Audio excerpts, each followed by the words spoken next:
15 kilo குறைக்கிறதுக்கு ஹெல்ப்ஃபுல்லா இந்த ரெசிபிலாம் ஷேர் பண்ணிட்டு இருந்தேன் இல்லையா, அன்னைக்கு ஒரு சூப்பர் டேஸ்டியான சாமை அரிசியில தக்காளி சாதம் செம்ம டேஸ்டியா இருக்கும். வாங்க எப்படி பண்ணலாம்னு பார்க்கலாம். அதுக்கு வந்து ஒரு அரை கிளாஸ் குட்டி கிளாஸ் அளவுக்கு தான் வந்து சாமை அரிசி எடுத்திருக்கேன். அதை வந்து நல்லா வாஷ் பண்ணிட்டு ஒரு அரை மணி நேரம் இந்த மாதிரி ஊற வச்சிருங்க, அப்பதான் நல்லா இருக்கும். அதுக்கப்புறமா வெங்காயம் தக்காளி எல்லாம் கட் பண்ணிக்கலாம். ஒரு குக்கர்ல கொஞ்சமா எண்ணெய் சூடு பண்ணிட்டு கடுகு, சோம்பு, கருவேப்பிலை, பூண்டு தட்டி சேர்த்துக்கோங்க. அப்புறம் வந்து பச்சை மிளகாய் காரத்துக்கு ஏற்ப வெங்காயம் வந்து பொடியை கட் பண்ணி சேர்த்து நல்லா வதக்கி விட்டுக்கோங்க.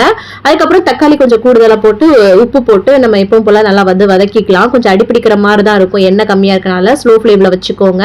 கூடவே நான் தக்காளி சாதத்துல கொஞ்சம் பச்சை பட்டாணி வந்து சேர்த்துக்கிறேன், இன்னும் வந்து நமக்கு ஹெல்தியா இருக்கும் இல்லையா. ஸோ அதனால உப்பு போட்டு நல்லா அதெல்லாம் வதக்கி விட்டுட்டு அப்புறமா வந்து மசாலாவுக்காக மஞ்சத்தூளும் வெறும் மிளகாய் தூள் தான் வந்து சேர்த்திருக்கிறேன். அதே சேர்த்து சுருள வதக்கிட்டு நம்ம ஊற வச்ச சாமை அரிசியை சேர்த்துட்டு அரை கிளாஸ் அரிசிக்கு ஒரு கிளாஸ் தண்ணி சேர்த்து நல்லா மிக்ஸ் பண்ணி விட்டு உப்பு எல்லாம் போட்டு கொத்தமல்லி தரையும் போட்டு 2 விசில் விட்டு இறக்கணும். சூப்பரா இந்த மாதிரி பொழுன்னு வந்து சாமை அரிசி தக்காளி சாதம் ரெடியா இருக்குங்க. செம்மையா இருக்கும், கண்டிப்பா ட்ரை பண்ணி பாருங்க.